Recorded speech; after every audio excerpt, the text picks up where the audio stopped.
Welcome to Heritage Trout Mapping on the Little Kern Golden Trout.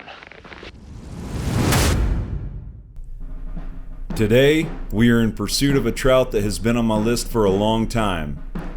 Oncorhynchus Mykiss Whitei, aka the Little Kern Golden Trout.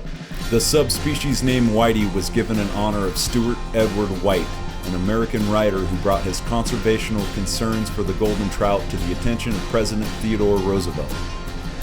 White's concerns of overfishing sparked a field study of the area led by biologist Barton Warren Everman.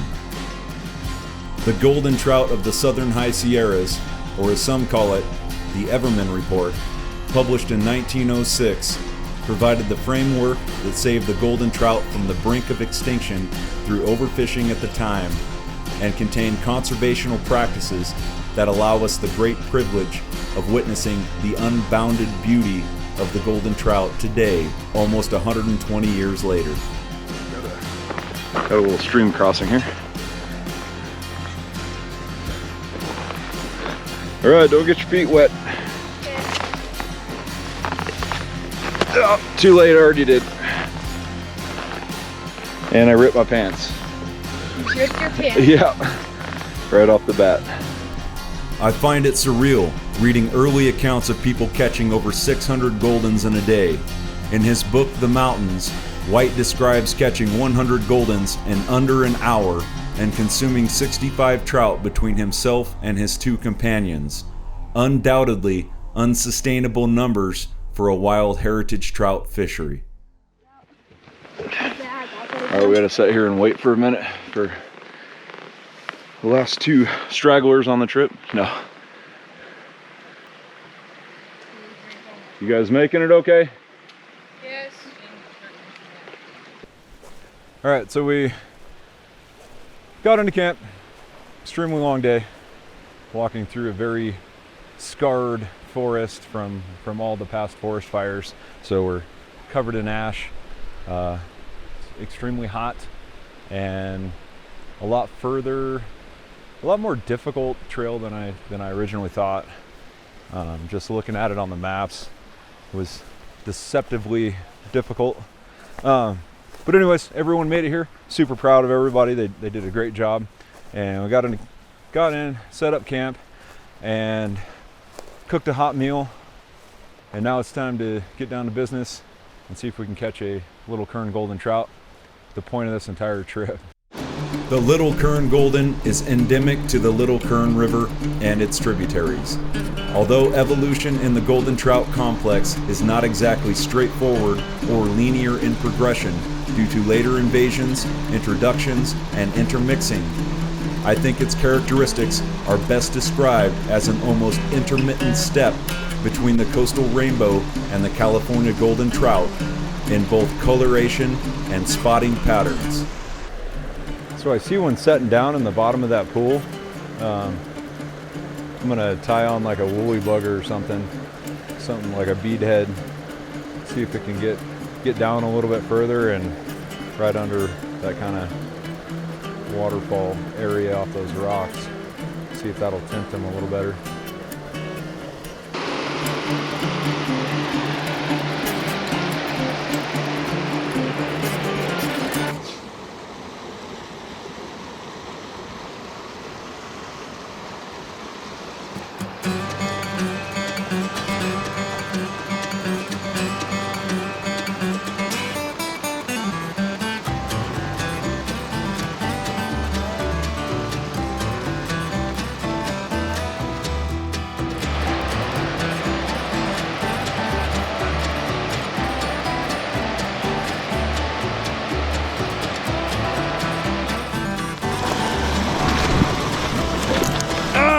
Completely soaked, but I got him.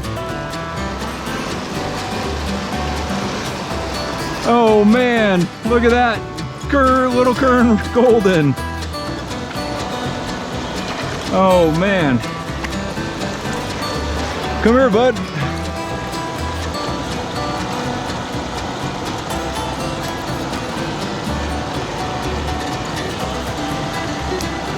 Wow. You can definitely see the coastal rainbow Rainbow influencer.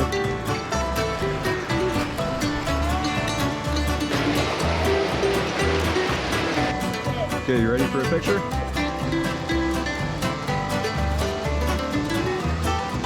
Got it? All right, time for the release. Let's get him back in there. How about we go right out of the net, dude?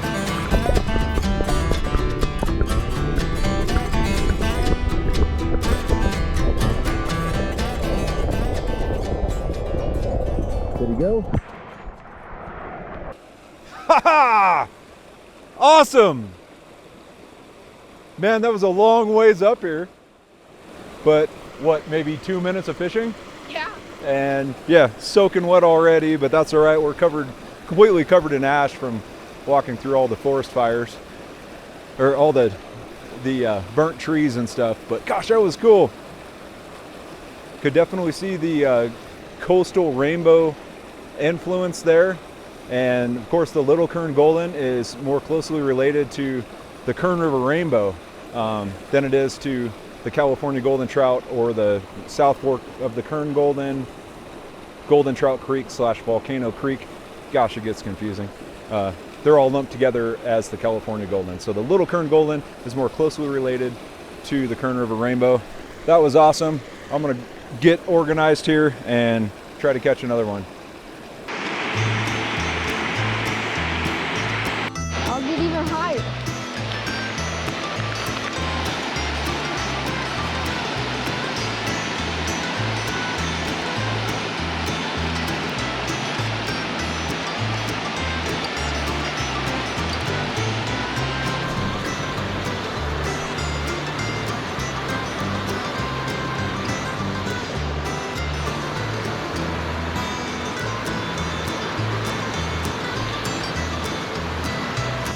Gosh, the water's super warm. I didn't bring my thermometer. I left my lanyard at home. Wish I could get a water temp though, because it is really warm. It's crazy. Must be why they're so deep down in these pools.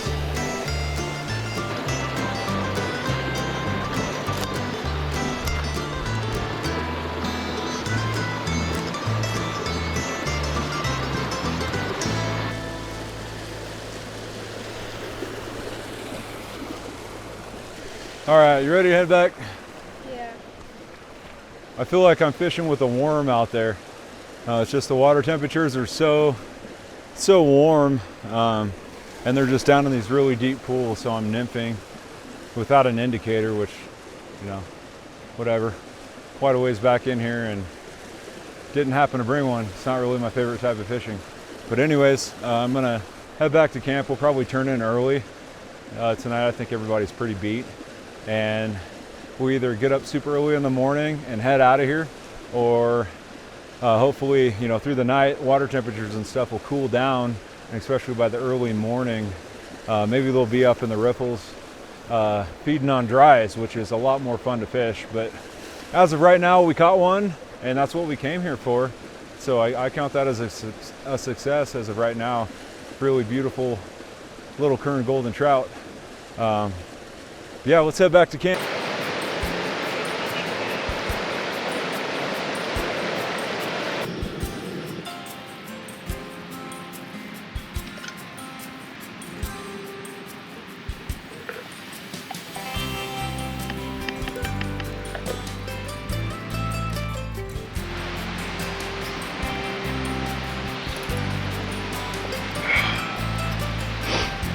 Good morning. After coffee, I fished a small dry fly, a size 20 missing link caddis to be exact, and a few sections with the thought of one more. I need to catch just one more, and I'll be good. Then I can focus on getting everyone packed and on the trail. At this point, I started hearing sounds of awakening from camp, and with these sounds came the faint whisper of a word. Why? Why do I need to catch just one more? Is this some sort of competition? Who am I competing with? Is it a numbers game? If one more, then why not another? Isn't 3 better than 2? Why do I need to catch one on a dry fly? Didn't I achieve what I had set out to do? Wasn't I the one in charge of this root instinct for consumption? I have food, water, and shelter. This was just some sort of game that I was inventing rules for. A practice, a higher level expression of a thing that our species has always been engaged in. Something that I, here in this moment, had the privilege of choice in. With this realization came an immense feeling of gratitude. Gratitude for not only witnessing the beauty of the single Little Kern Golden I had caught, but for everything outside of the fishing.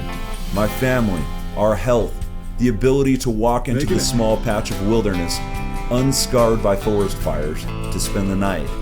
And for all those that came before us that not only gave us the tools and the knowledge to enjoy these resources, but had enough foresight to conserve a bit of it for the next generations. And so I let the awakening sounds lure me back to camp, to begin our journey home, with a feeling of contentment and just a little bit deeper understanding of why.